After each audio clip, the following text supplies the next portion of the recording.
Hello and welcome back to my humble kitchen. Today I'm going to be teaching you guys how to make a blueberry and hazelnut baked cheesecake. Oh. Now basically cheesecake is one of my favourite kind of desserts, so I think we should probably do a whole series called Cheesecake Heaven. So I've got loads of cheesecake recipes to give you guys, but this is one of my all-time favourites. So what we're going to do is basically start by making the crust. Now to make cheesecake, a baked one anyway, you need a springform tin. Actually for any cheesecake you need this tin really.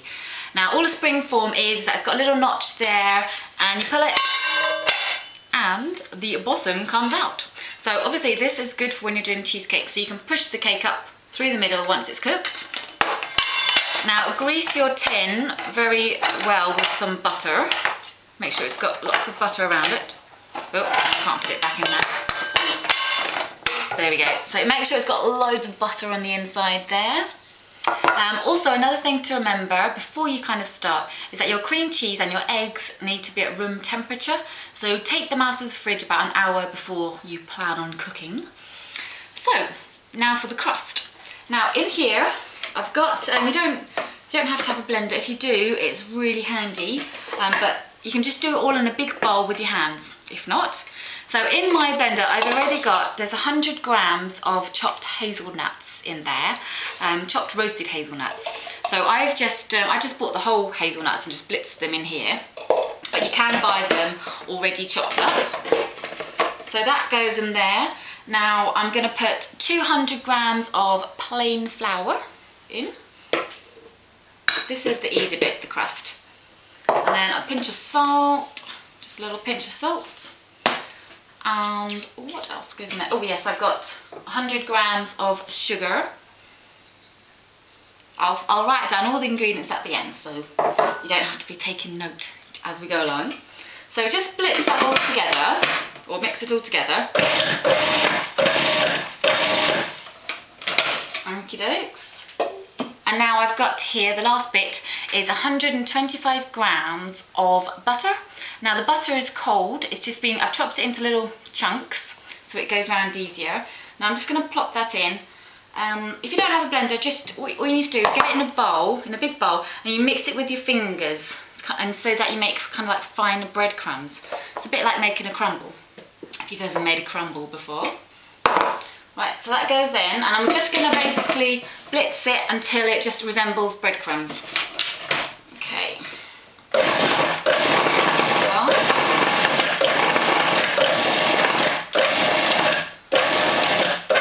This is such a nice dessert if you're going somewhere, going to some friend's house for dinner, and you want to show off your cooking skills.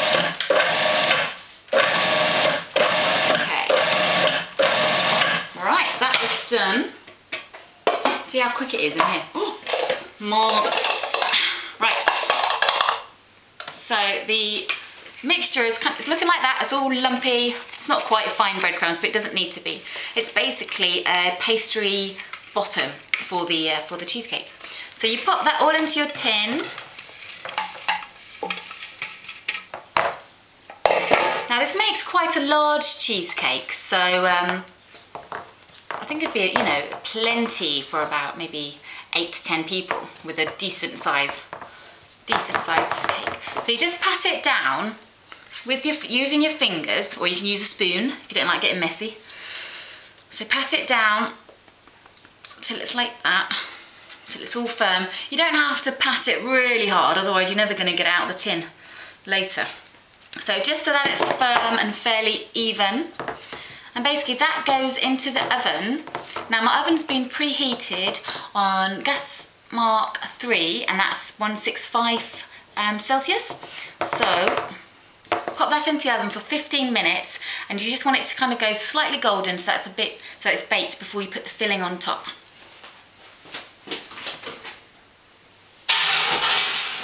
Okay, so we're back. The crust has been in the oven for about 15-20 minutes and it's gone golden brown. Don't know if you can see. So now all we have to do is make the filling, and that is pretty easy peasy. So for the filling I've got room temperature 500 grams of cream cheese, and again I'm going to do it in the blender.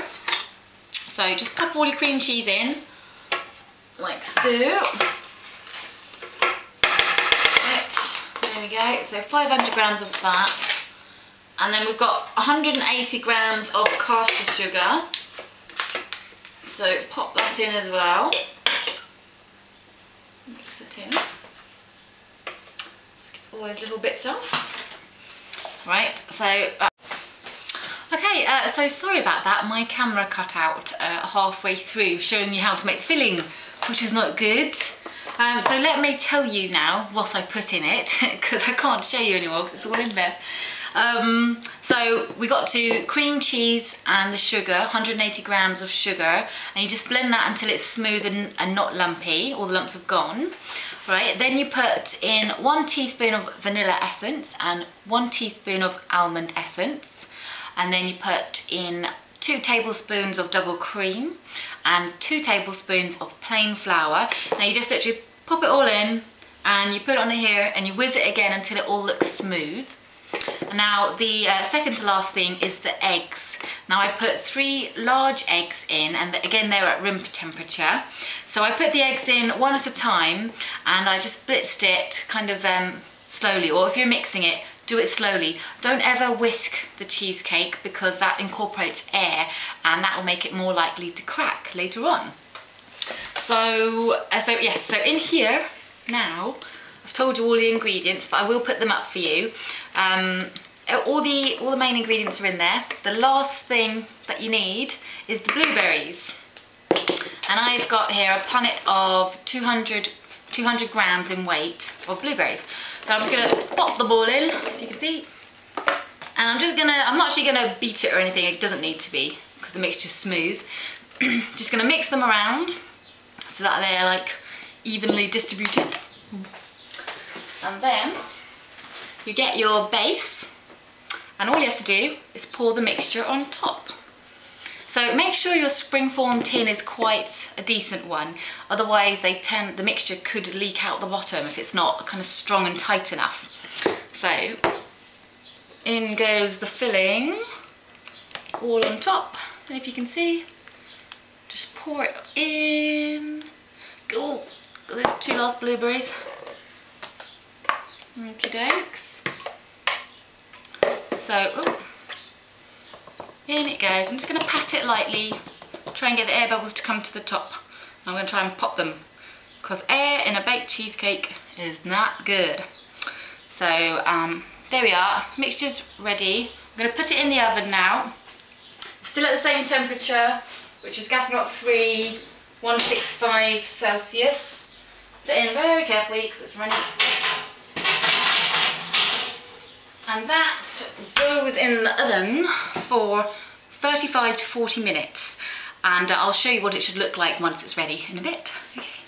Okay, so now it's time to check the cheesecake to see if it's ready. Now, a good way of testing if it's ready is just literally gently shaking the tin. Now if it wobbles slightly in the middle, if you can see it there, I don't want to shake it too much to break it, but if it's wobbling in the middle, that's okay. Obviously not if it's runny still, but just have a slight wobble there and that should be fine. That's done. You can see it's kind of it's more baked around the outside but still wobbling. Now if you are unsure, you can literally just turn the oven off and then keep it in there for until it cools down. Okay, so also another little tip is, once the cheesecake has had about maybe 10 minutes or so to cool down after you've turned the oven off, is to get a knife and to go cut around the edges. And basically that means that also helps prevent it from cracking. So as the cheesecake cools down, it will contract a bit, so it will get smaller and it will pull away from the sides. And so if you give it a bit of a head start here, that just helps. Okay, so once you've taken your cheesecake out of the oven and put it in the fridge, I think it's always best to leave it overnight so it becomes a lot firmer and it's easier to get out of the tin. All you have to do when you get out of the tin is take a knife and loosen it around the sides a bit first, and also slip the knife under the base of it so that it slides onto your plate easily. And show you the end results. Ta-da!